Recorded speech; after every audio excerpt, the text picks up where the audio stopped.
Hi, Darnell with NuWave Oven Recipes here, and today I'm going to be making some pulled pork in the NuWave oven.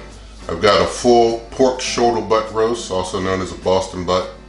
Going to be cooking that in the NuWave oven and then shredding it up for some good pulled pork. So if you like pulled pork, this is a video for you, and you can do it real easy in the NuWave oven, and I'm going to show you how by getting started right now. Okay, so let me show you what I'm working with here. I've got a pork shoulder butt roast. It's about 8 pounds. And also I've got myself some mustard. I've got myself some rub. I'm using this Weber dry rub original. And I have to say, when it comes to rubs, there's a good rule of thumb to keep in mind. If you're doing something like pork, you want to have a rub that is the first ingredient should be sugar. If you're doing a pork rub, it should be sugar, as this one has. My personal favorite is not this one. It's called Twisted Q Crooked Pig seasoning, but I have a lot of this Weber dry rub, which is also good, so I'm going to be using that. If you're doing something like beef, you would want to use a rub that the first ingredient would be salt, just because when you're doing something like a pork butt for pulled pork, you want to have a nice crust that the sugar will give the pork on the exterior. With beef or something, you don't want that type of crust, you want salt. And that's just a rule of thumb to keep in mind. I'm going to be injecting this pork butt with some apple juice, half a cup of apple juice, and a half a cup of apple cider vinegar. So that injection will keep things nice and moist inside of there. So I'm going to get this pork shoulder butt unwrapped, dried off, and then I'll start getting it all prepared. Okay, so to get started with prepping this, I'm going to take some yellow mustard, and I'll say this does not make your pork taste like mustard at all. It just helps to seal the rub on the meat. So a good thing to do when you're putting a rub on pork is you can just use your mustard as a binder.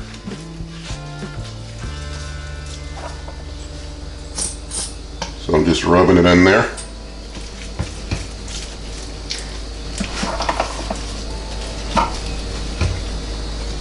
And I should point out, I have the meat side of the pork facing up.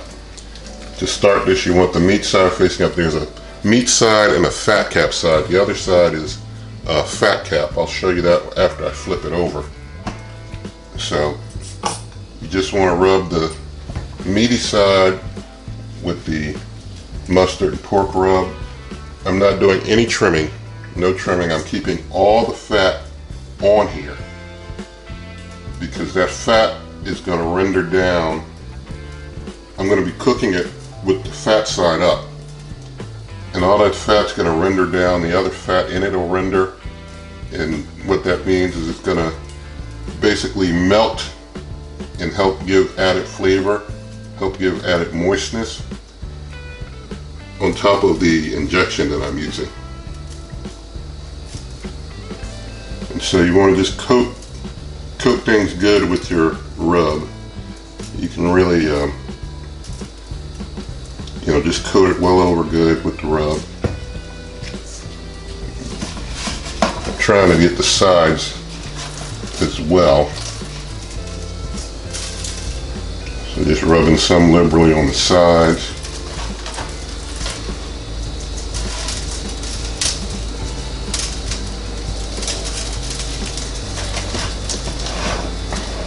Get this here.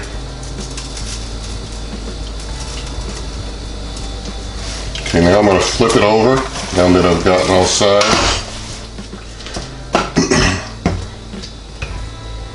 And with it flipped over, now I'm going to make use of my injection. I'm going to take and put the half cup of apple juice in this bowl and the half a cup of apple cider vinegar into this bowl. And I'm going to start injecting this with my injection. I'm going to get some more gloves on and start injecting it. So for injection, now that we've got it on the fat cap side, and this fat cap, you know, a lot of times on these Boston butts, the fat cap will be total fat on this side. This one has a little meat showing. That's okay, but you know, it just depends. You know, you might get some with more fat on the fat cap than others. But now I've got my injection needle here, and I'm soaking in my mixture of apple juice and apple cider vinegar.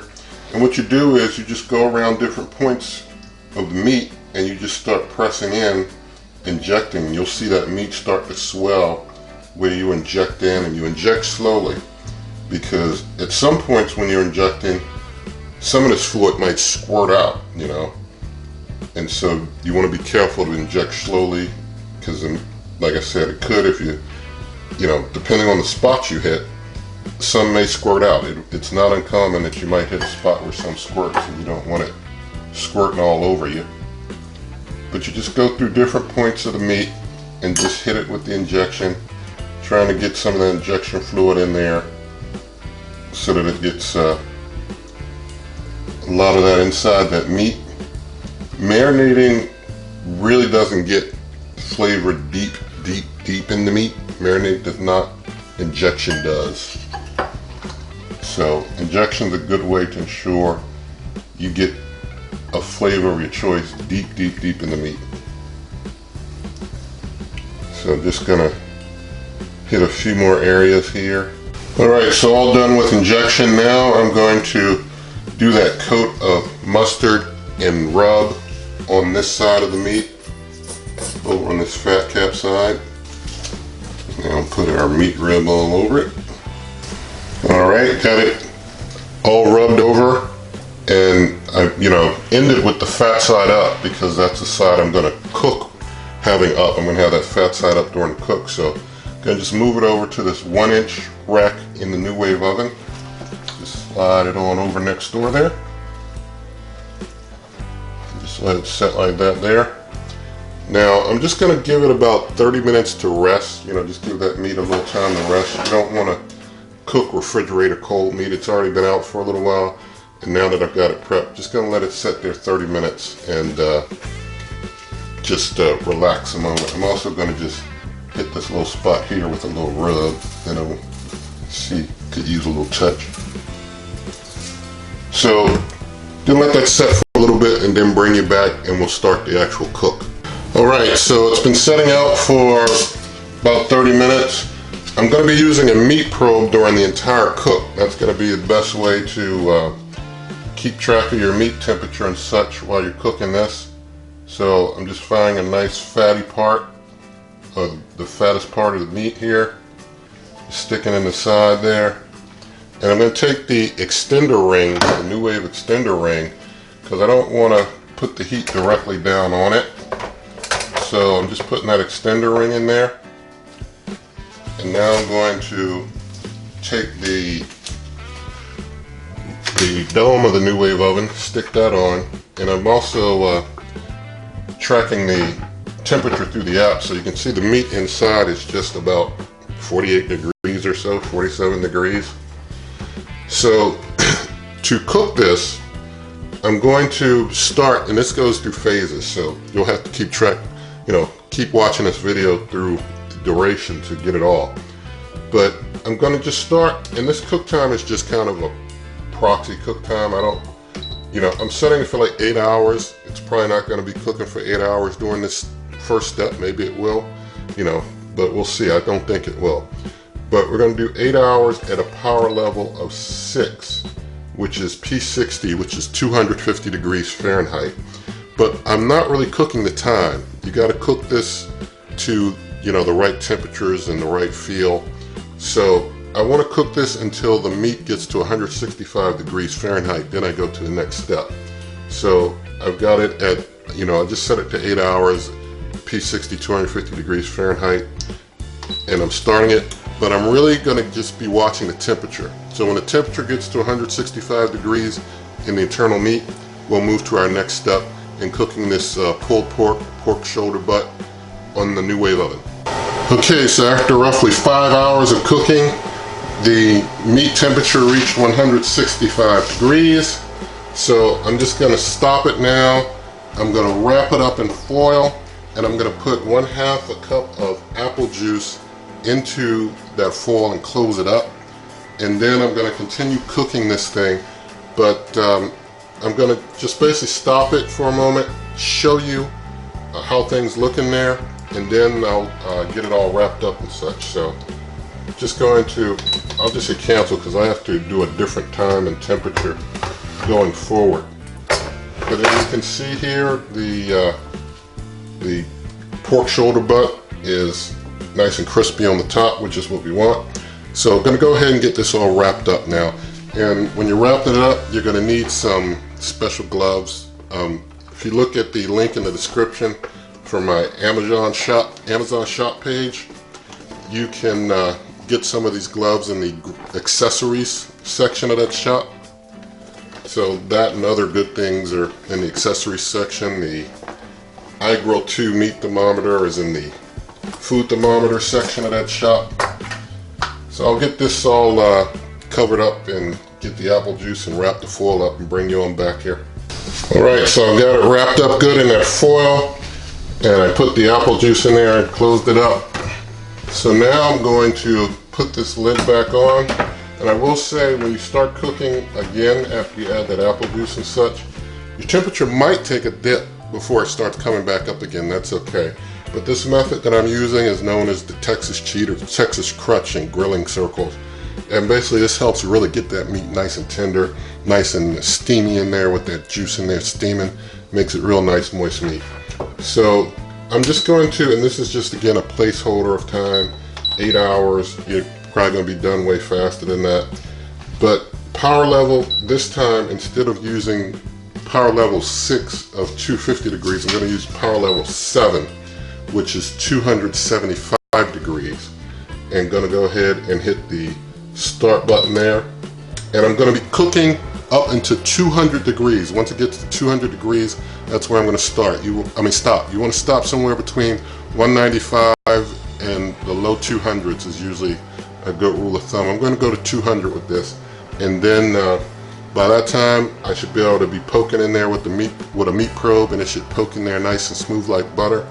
Take it on out, and we'll get it all shredded up, and we'll have some good pulled pork here. So I'll bring you back later. And I want to mention, this type of thing you do slow and low. We're not trying to, do this super fast. So anybody that wants to do super fast cooks, this, I'm sorry, is not for you. But if you want some good pulled pork, this is how it's done. And so you don't have to go out to the hot grill and do all this for hours at the grill. You can do it right inside at the NuWave oven. So bring you back in a bit. Alright, so it took about 8 hours total, but we've reached that 200 degree mark. So 5 hours we wrapped it, took another 3 hours, 8 hours total. That's a pretty good time for a Boston butt. So basically I'm going to stop our cooking now, and I'm going to open it up. I'm going to get the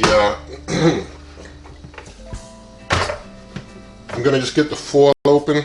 I'll get my gloves, get the foil open, pour some apple juice in there, transfer it right into my cooler, close the cooler up for an hour, and just let it set in the cooler for an hour. That gets things nice and moist, gets that meat even more moist and spongy. Pork butts are really tough meat to break down, so you just want to go through this process to get it as moist and tender as possible. This is not about racing, not about making a certain amount of time. Not about impressing anybody by saying, look how fast I cook this. No. You want to impress somebody, go slower. Take a longer time with this.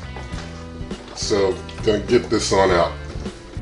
Alright, close the cooler up. Let it sit there in that cooler for 1 hour. Get it out for an hour, and it'll be time to carve up some pulled pork. Alright, so that 1 hour passed, got my pulled pork out of the cooler, and there it is, and it looks good. So what I have here are some basically bear claw type of things here. These are made by Cave Tools, but basically they're made by different brands, same type of thing to shred them up. I've got these also in my Amazon shop. You can find them there in the cooking accessory section. I just tear this pork, and you see how easy this pork just falls apart? That's because this pork has been cooked slow so long, it comes apart very easily.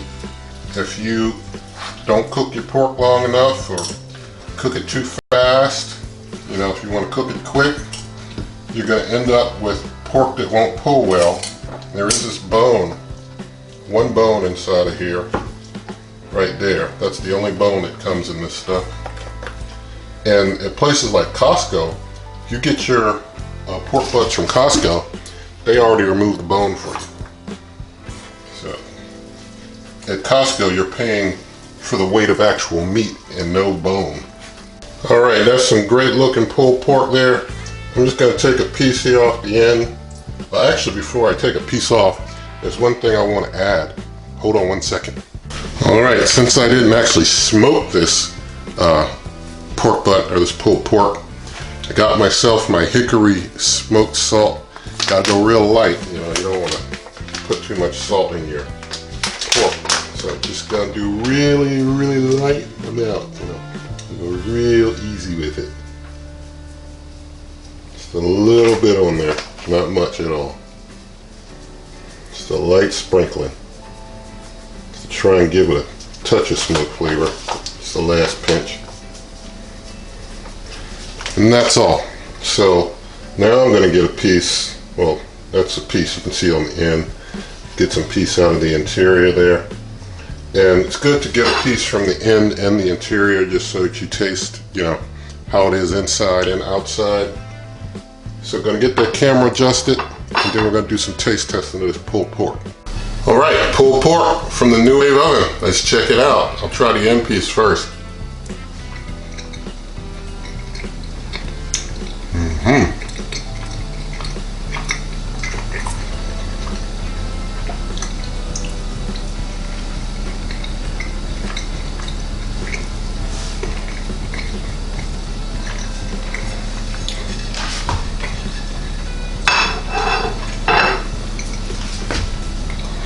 That's some good pulled pork there. And so, you know, the outside tastes good, tastes some of that seasoning that I put on the outside in there. The inside tastes good, got a little touch of that smoked salt in there. Good stuff. So if you want pulled pork, you can get it from your NuWave oven, no problem.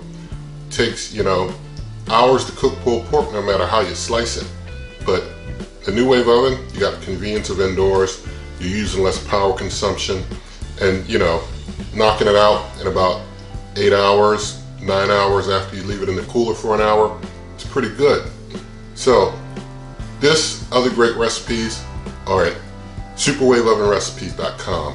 I'm on Twitter at Wave Oven Recipes. Check out my Amazon shop at amazon.com/shop/waveovenrecipes. Also, if you like this video, give it a thumbs up, share the video with your friends, leave your comments please, let me know what you think of this. Also, subscribe to the channel, and good eating.